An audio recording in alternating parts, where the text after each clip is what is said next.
डर के आगे मौत है। अतीक और अशरफ का शायद यही हश्र हुआ।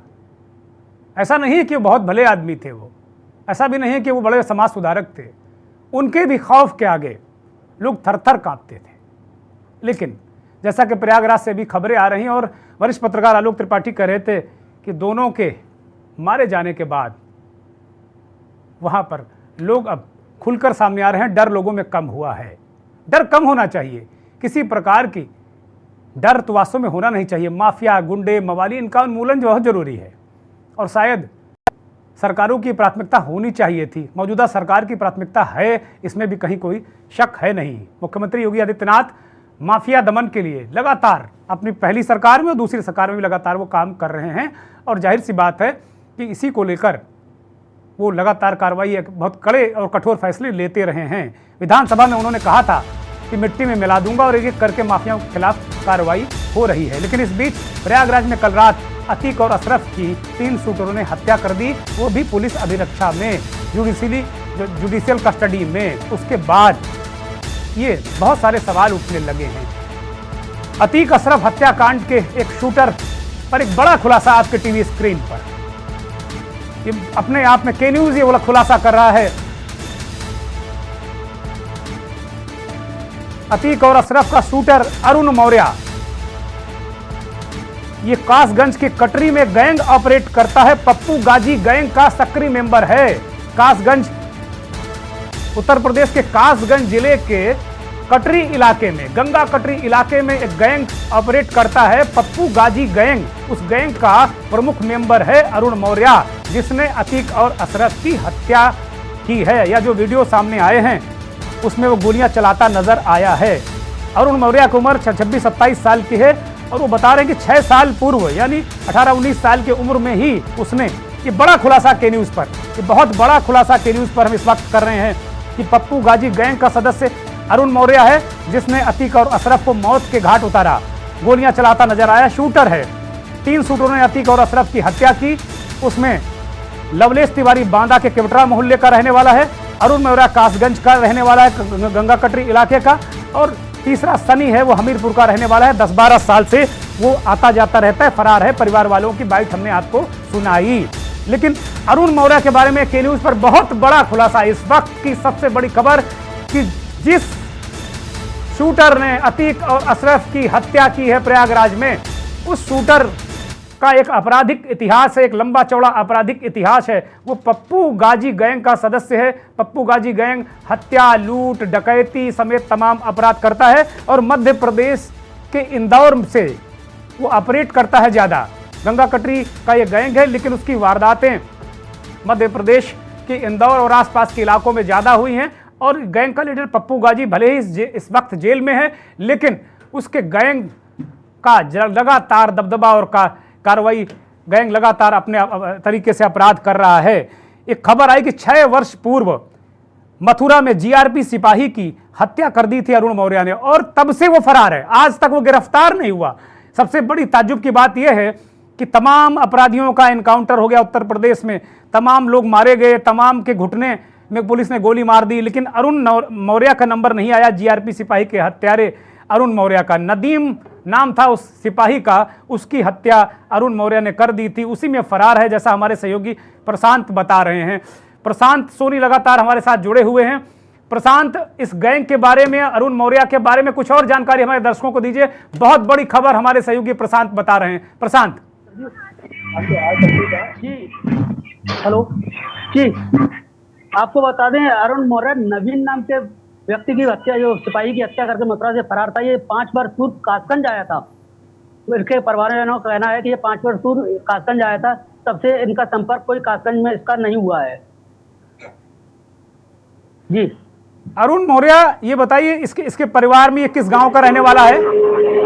ये सोरों कोतवाली क्षेत्र में गांव पड़ता है, बघेला पुख्ता खुर्द।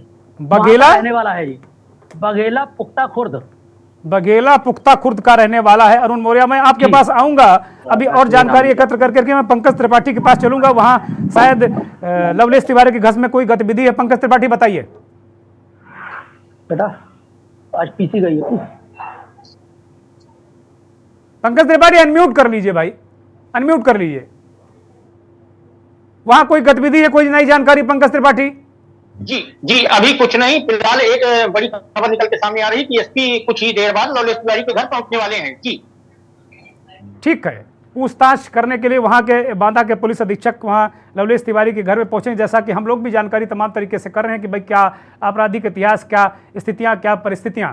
मैं वापस प्रशांत सोनी के पास आऊंगा। कासगंज वो बता रहे हैं कि सोरों कोतवाली है, जो कासगंज की सोरों कोतवाली है, वहां का बघेला पुख्ता गांव है, बघेला खुर्द है, उस गांव का रहने वाला है अरुण मौर्य। 6 वर्ष पूर्व उसने मथुरा में एक जीआरपी सिपाही की हत्या कर दी थी, तब से वो फरार है और पप्पू गाजी गैंग का सक्रिय मेंबर है। ये गैंग, प्रशांत, ये गैंग कहां कहां ऑपरेट करता है? कासगंज में इस गैंग के अपराध हैं हाल में क्या?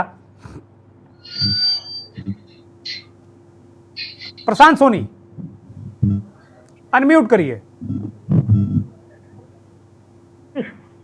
जी आपको बता दूं, पिछले 3-4 साल से पप्पू गाजी गैंग का कासगंज के अंदर अभी कोई भी कारनामा देखने को नहीं मिला है, कोई भी गतिविधि देखने को नहीं मिली है।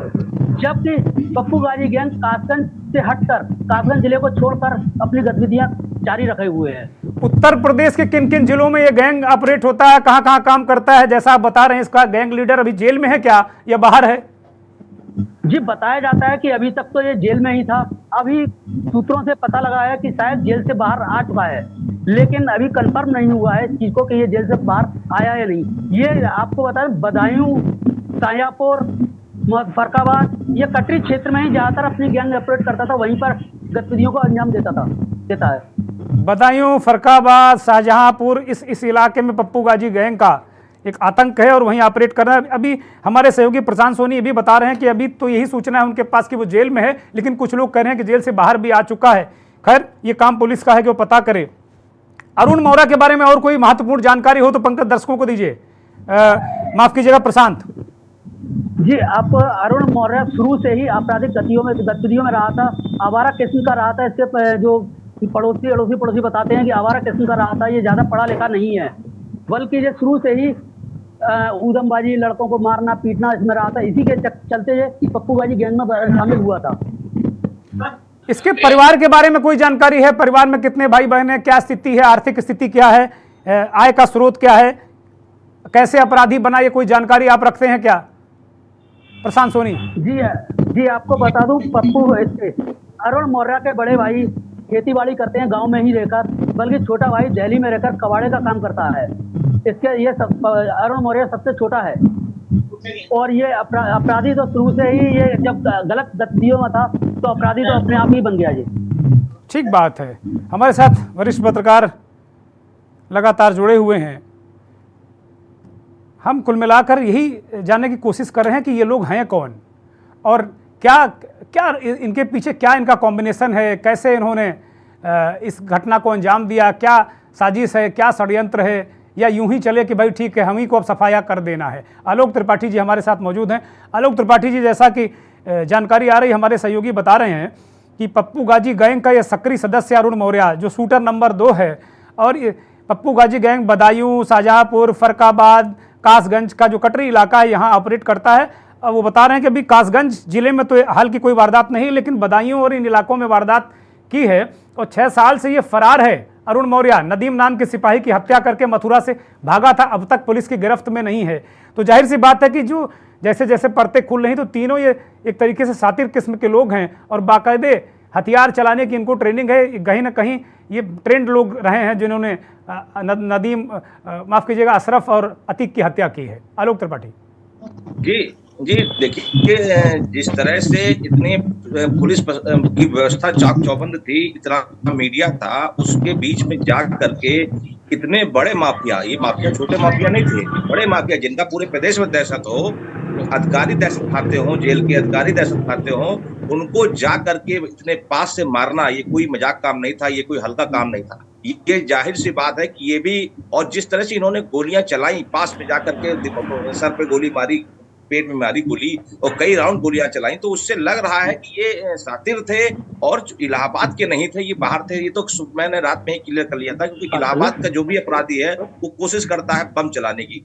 गोली तो चलाता है लेकिन बम भी चलाता है, लेकिन इन लोगों ने सिर्फ गोलियां चलाई और निशाने पे चलाई, तो ये तो जाहिर था कि ये सातिर थे और इनका लक्ष्य यही था।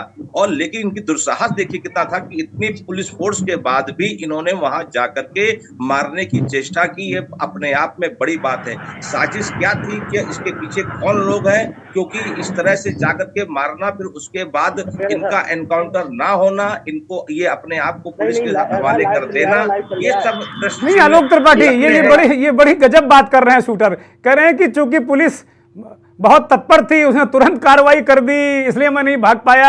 ये कहानी, ये राग लग रहा है, ये अपराधियों का जो बचने का राग होता है ना, वो लग रहा है। ये आप भी बहुत दिनों से जानते हैं, आपने भी अपराध की रिपोर्टिंग की होगी शुरुआती दिनों में, और मैंने तो बहुत लंबे अरसे तक 15-17 साल अपराध की रिपोर्टिंग की है, स्टेट लेवल पर भी और जिला लेवल पर भी। तो मैं जानता हूं कि किस तरीके से ये लोग कैसे कैसे कहानी बना रहे हैं।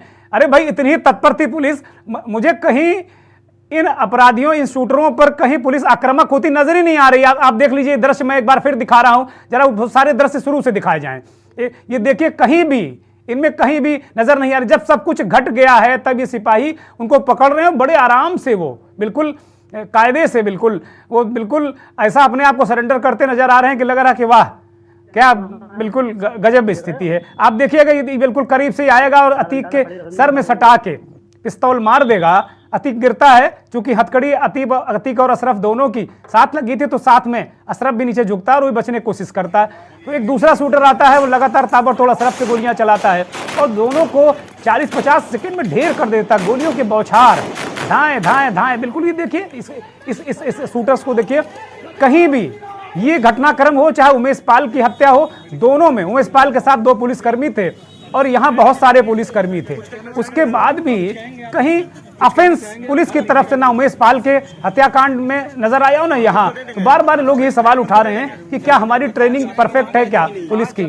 आलोक त्रिपाठी, देखिए, आपने बिल्कुल सही पॉइंट को उठाया कि, और रही बात जानकारी की, तो मैं 3-4 साल इलाहाबाद में मैंने रिपोर्टिंग की है और उस दौरान बसपा की सरकार थी और अतीक और अशरफ दोनों ही जेल में बंद थे। इनके फॉलोअर बहुत बड़ी संख्या में हैं और इनसे मिलने जुलने वाले और इसके लिए काम करने वाले बहुत बड़ी संख्या में थे। तो इनका एक अलग साम्राज्य था, इनके खिलाफ बोलने की किसी की हिम्मत नहीं होती थी।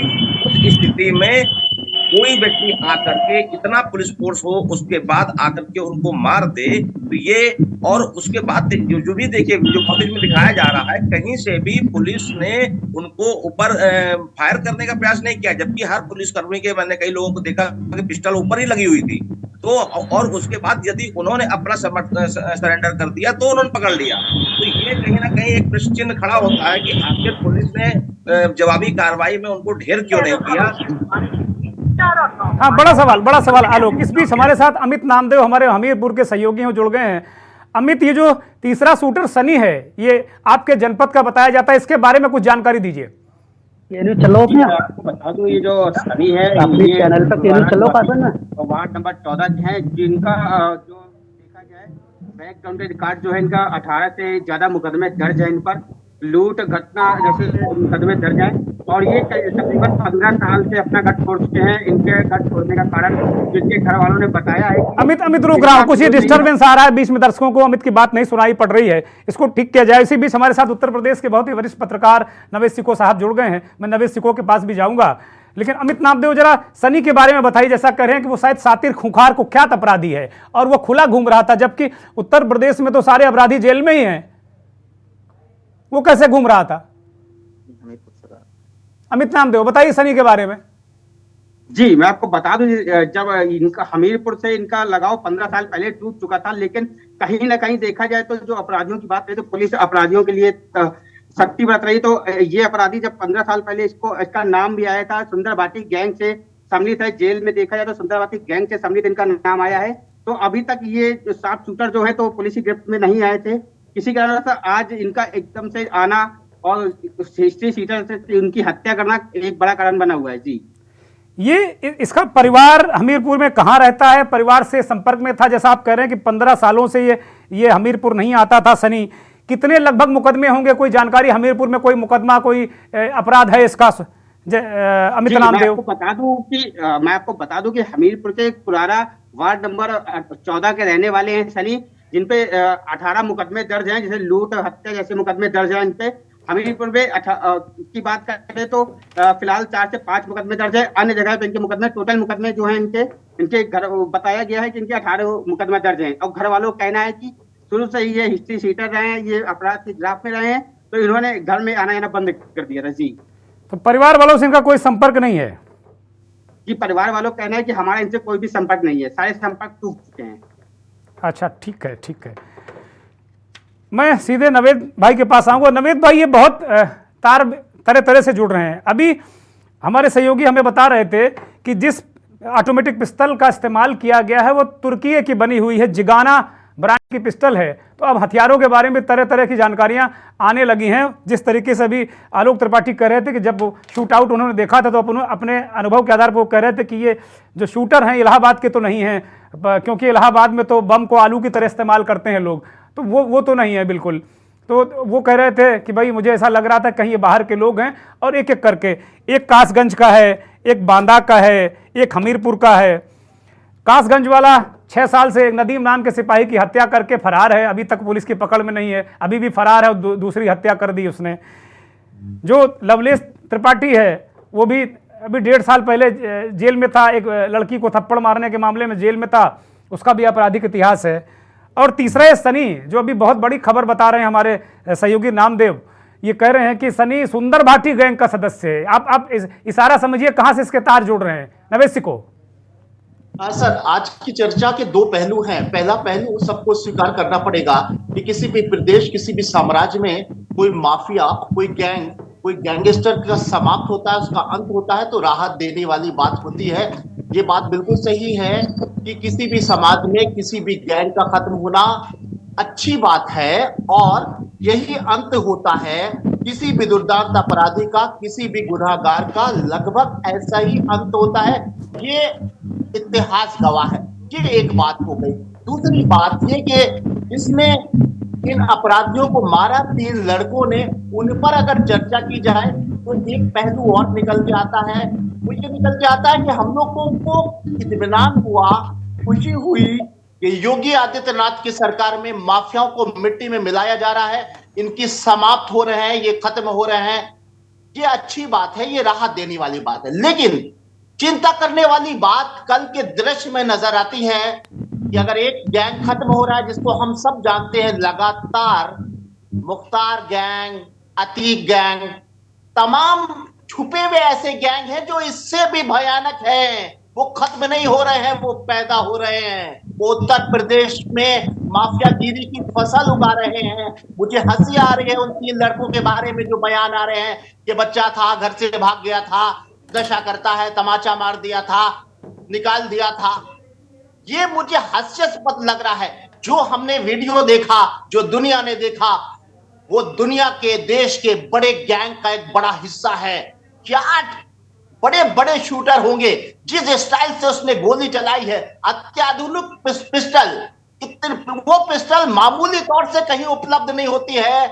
उनके पास इतनी बड़ी ताकत, इतना बड़ा अनुभव और इतनी ज्यादा उनकी तैयारी नजर आ रही है कि मुझे लग रहा है कि ये तो मुख्तार और अतीक के बाप का भी कोई गैंग है। ठीक बात है, ठीक बात है, ठीक बात है। उन बापों के नाम निकल कर आ रहे हैं। सुंदर भाटी एक बाप है, एक दूसरा बाप और नजर आ रहा है, पप्पू गाजी। ये 2 बड़े बाप नजर आ रहे हैं, और भी हो सकता है इनके भी दादा भी हों, परदादा भी हों। नवेद भाई जी बिल्कुल, मैं यही कह रहा हूं। कल की जो हरकत है वो योगी आदित्यनाथ की जो सबसे बड़ी सफलता है, जो यूएसपी है, लॉ एंड ऑर्डर, कानून व्यवस्था। और इस बात में सराहना करनी पड़ेगी कि अतीक अहमद, जिसने 4 दशक तक अपराध करता रहा लेकिन उसके खिलाफ एक भी गवाह सामने नहीं आ पाया, योगी आदित्यनाथ की सरकार में वो दम था कि गवाह आए और उसको कानूनी तरीके से उसको सजा दी गई। हो सकता है आने वाले समय में उसको फांसी की सजा दी जाती, लेकिन कल की जो हरकत हुई उसने दिखा दिया कि कोई यहाँ पर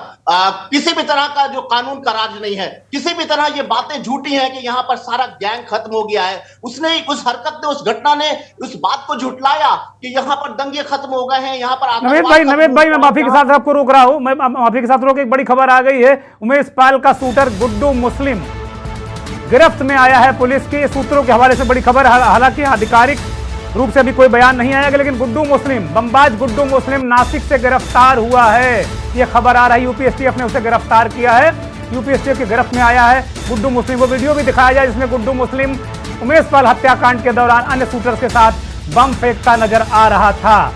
एक और उत्तर प्रदेश एसटीएफ को एक और सफलता, माफिया और गुंडा दमन के क्षेत्र के तरफ एक और बड़ी सफलता उत्तर प्रदेश की जो एसटीएफ है, यूपी एसटीएफ ने नासिक से गिरफ्तार किया है। ये तस्वीरें भी कुछ आई हैं हमारे पास, गुड्डू मुस्लिम इसमें नजर आ रहा है। ये गुड्डू मुस्लिम है जो गिरफ्तार किया गया नासिक से।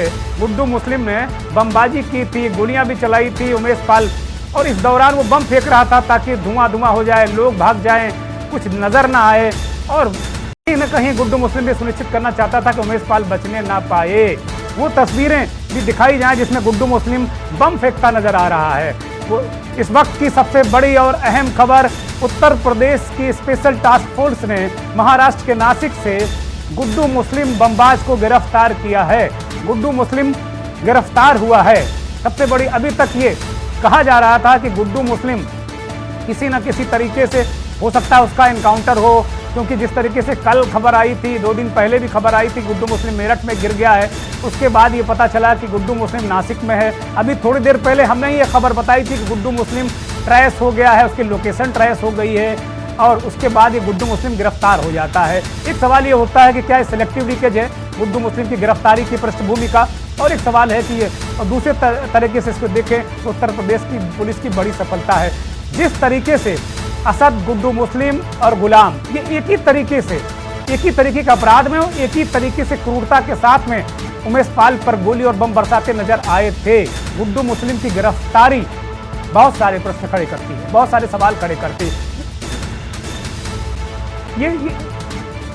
ये तस्वीर आप देखिए किस तरीके से पुरानी तस्वीर है। ये 24 फरवरी की तस्वीर है जब उमेश पाल की हत्या की गई। तो ये बम का जो धुआं आप देख रहे हैं प्रयागराज में उमेश पाल के घर के पास, ये जो बम फेंक रहा है ये गुड्डू मुस्लिम है। और आज गुड्डू मुस्लिम को लगभग 52-54 दिनों बाद आज गिरफ्तार किया है यूपी की एसटीएफ ने। हमारे सहयोगी विक्की डे जुड़े हुए हैं। विक्की, क्या खबर है, क्या जानकारी है? गुड्डू मुस्लिम के 2-3 दिन पहले ये भी खबर आ रही थी कि वो सरकारी गवाह बन गया है।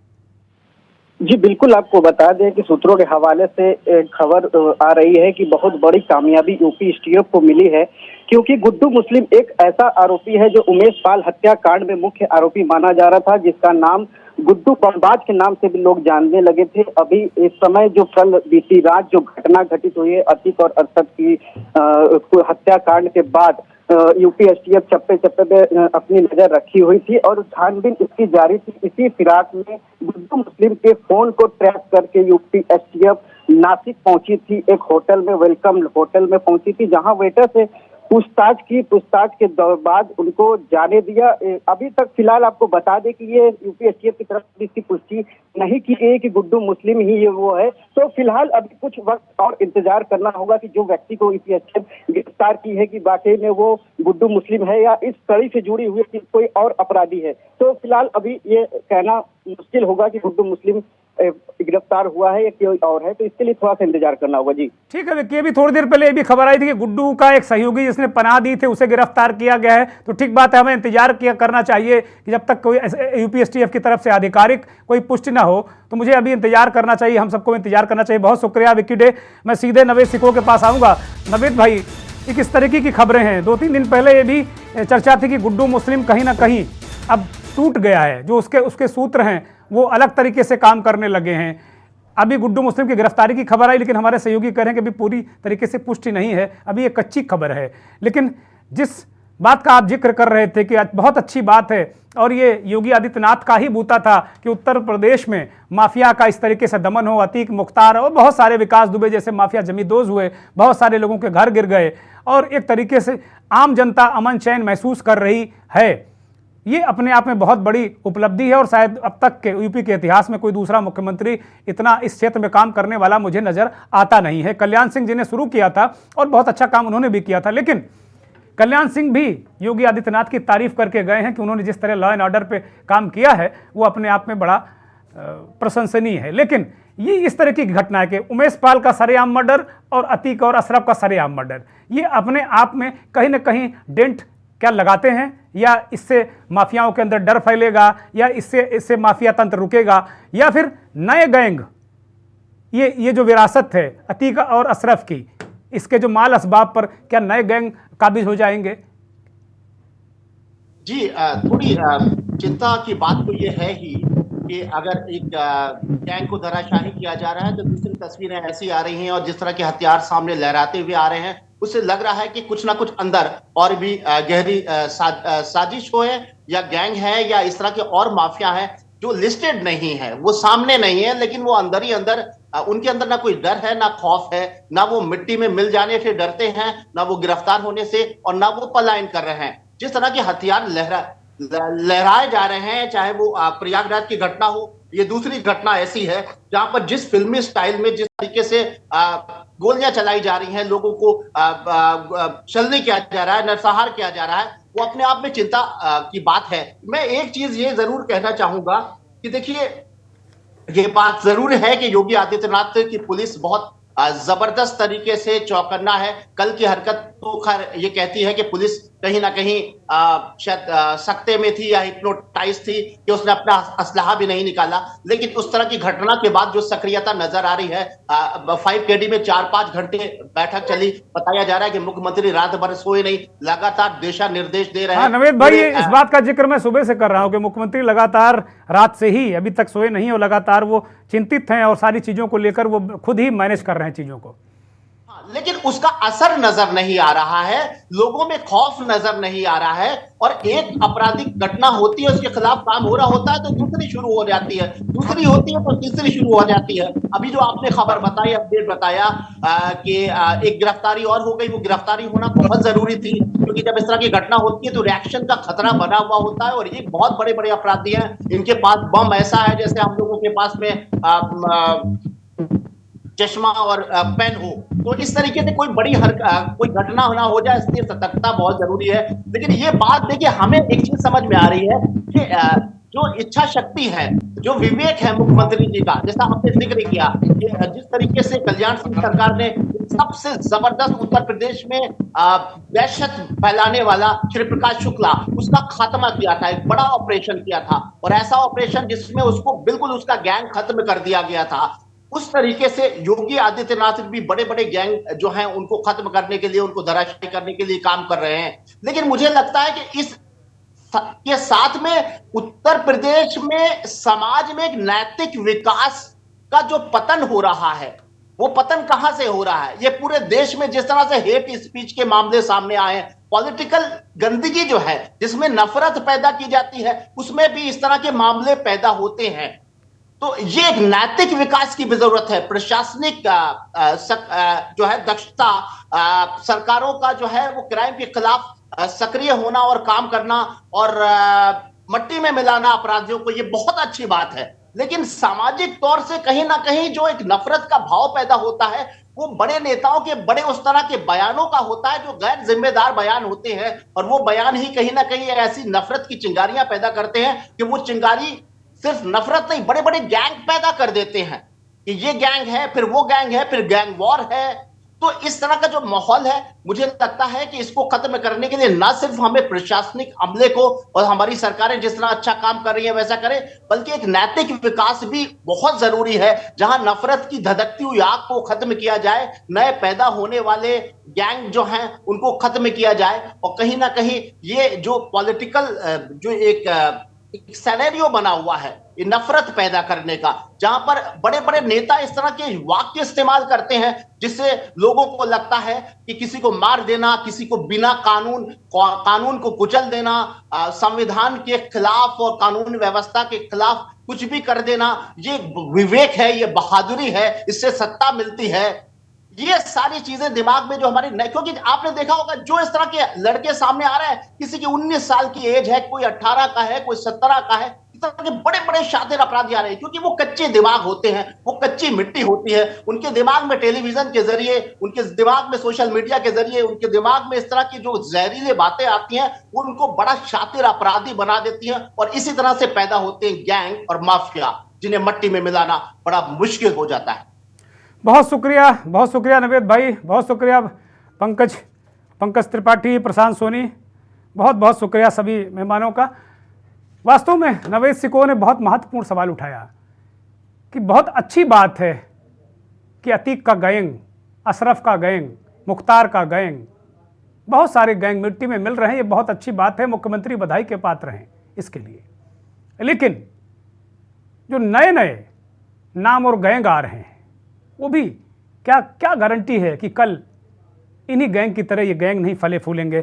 अभी भी जो ये 3 शूटर सामने आए हैं, एक का गैंग सुंदर भाटी गैंग से ताल्लुक़ है, वो हमीरपुर का रहने वाला है सनी, 15 साल से खूंखार अपराधी है, उसका नाम कहीं किसी लिस्ट में है नहीं। इसी तरीके से कासगंज के सोरो कोतवाली का रहने वाला अरुण मौर्य पप्पू गाजी गैंग का सदस्य है। पप्पू गाजी गैंग शाहजहांपुर, फरकाबाद, बदायूं, कासगंज, यहाँ तक कि मध्य प्रदेश के इंदौर तक उसका आतंक है। और लवलेश तिवारी वो भी अपराधी किस्म का लड़का है। इसके पीछे कौन है? ये तीनों मिले कैसे अतीक और अशरफ की हत्या की साजिश रची? क्या मंशा थी? कौन लोग थे इनके पीछे? ये जांच का विषय है। लेकिन हमारी चिंता है उत्तर प्रदेश, यहाँ के लोग, हमारी चिंता है देश जहाँ अमन चैन का राज हो, सांप्रदायिक सौहार्द हो, विकास हो। आज इसी मोड पर फिलहाल हम यही विराम ले रहे हैं और अतीक हत्याकांड और पूरे उसके गैंग के सफाये से जुड़ी खबरें के न्यूज़ पर जारी रहेंगी। बहुत बहुत धन्यवाद। नमस्कार।